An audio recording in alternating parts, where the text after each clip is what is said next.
Damn, that's good.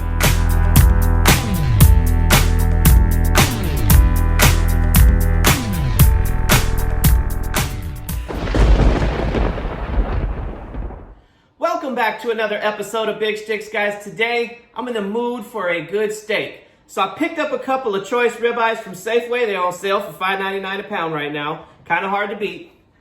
There they are. I'm gonna cook them sous vide. We'll pan sear them off. We're gonna top it in a delightful homemade chimichurri sauce.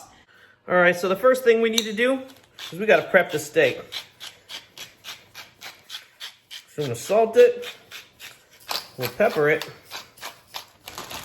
Let's get them put in the bag. So I like to go bone side up, just so we don't have any punctures, especially when you're working with Ziploc bags that aren't quite as hardy as the Food Saver bags. All right, we're just gonna crush a couple pieces of garlic and we'll throw it in there. You'll put a little bit of extra virgin olive oil in there, about a tablespoon or so. Tablespoon of butter. Throw that in the bag. Here's a trick: keep your bag from floating. Drop something heavy in there. I like to use a butter knife because it's not pointy. All right, now we're on to the next step, right? Is getting the meat into the bath. Helpful hint: use the hot water out of your sink first. That way this thing doesn't have to work so hard to come up to temp. It literally took less than 3 minutes to come up to 129. My sink put out water that's 123 degrees. So we're just gonna push it until all the air comes out. And that butter knife is really helping hold it down in there. No need to zip off the top. Just let it roll for an hour. Let's get started on the chimichurri. Okay, so chimichurri, here we go. So what I have here is 3 cloves of garlic. I have a little bit of fresh mint. I have fresh cilantro, and I have fresh parsley. Unfortunately, couldn't find any fresh dill, but I'm gonna use the next best thing, which is dry dill. I've used it before in the past, and it comes out just fine. Have a little lemon here. We're gonna use the zest and juice. We'll use salt, we'll use pepper, and we'll use sugar. Okay, first things first. Let's get the garlic out of its husks. We'll just throw that down. All right, so we'll put the garlic in the mortar and pestle. Get a little salt in here. We'll get a little sugar as well, about a teaspoon of each. This is gonna help break down this garlic very, very fast. All right. Next, just gonna take some mint here. I'm gonna tear the mint. So I got a little bit of mint in there. I'm just gonna smash this in a little bit. Okay, now, if I'm not mistaken, this is cilantro.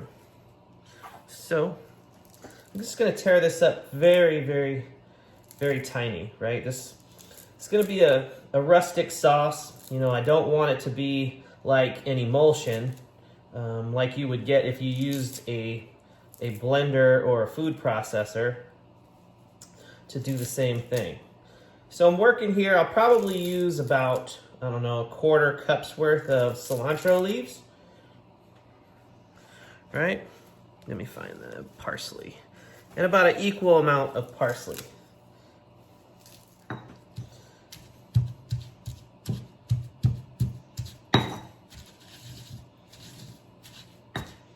Now, lemon zest.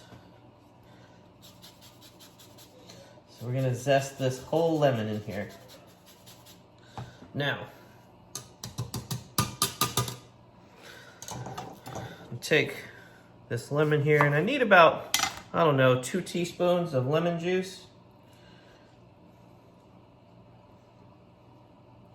We'll squeeze that in there, and we're gonna grind this all in together.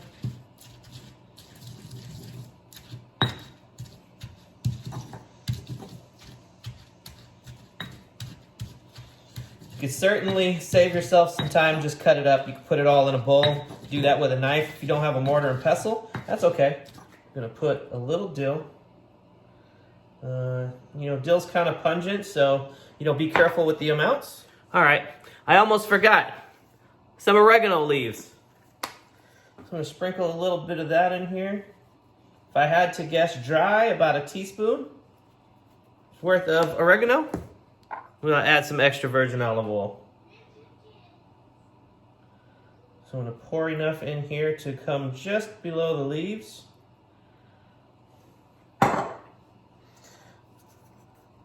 And we'll mix that up. So while the steak is cooking, we'll just allow this thing to mature in flavor. Okay, here we are, 1 hour. Let's stop this thing from circulating. Let's take them out of the bag. Incredibly tender, and I cooked it to 129 for medium rare. So if you want something more done, then feel free to adjust the temperature. Just gonna dry this off, pat dry it a little bit before we get it in the pan. That way we can get a nice sear on these.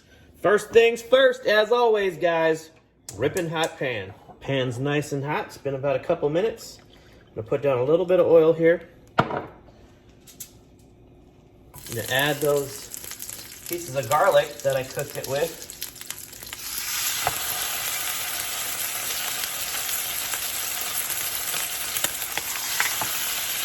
A little butter.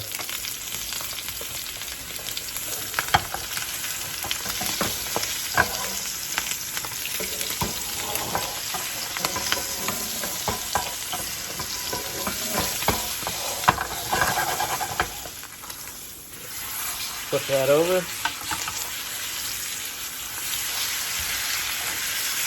That's exactly what we want.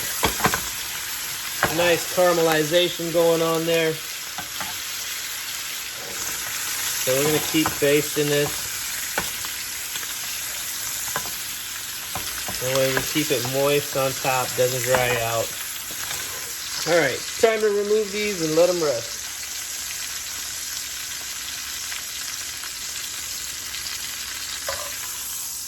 Okay, here we go. Here's the fully rested ribeye. Just going to, we'll cut the bone off here. That should allow me to get more even slicage. So.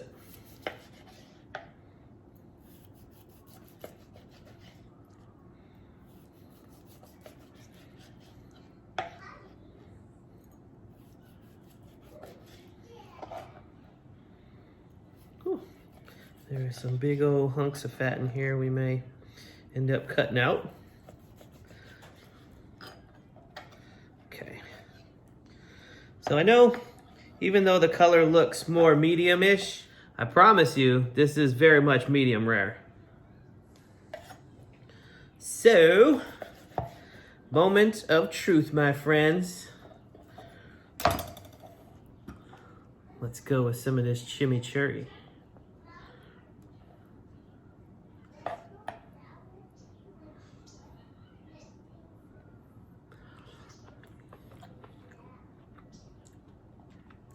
Like butter.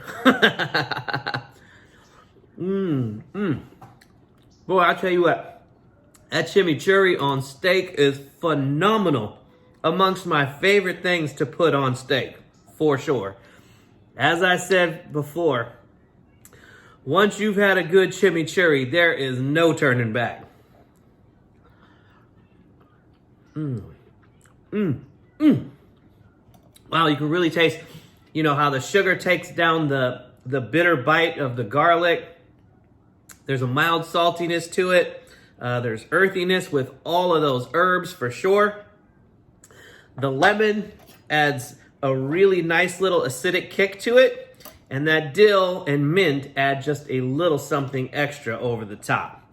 It is an amazing sauce you should try. Well, all right, folks, that's going to do it for me today. Don't forget to like, share, comment, subscribe, and all that good stuff. Until next time, folks, from my kitchen to yours, Big Shticks out. Oh, I love ribeye. Nothing feels better than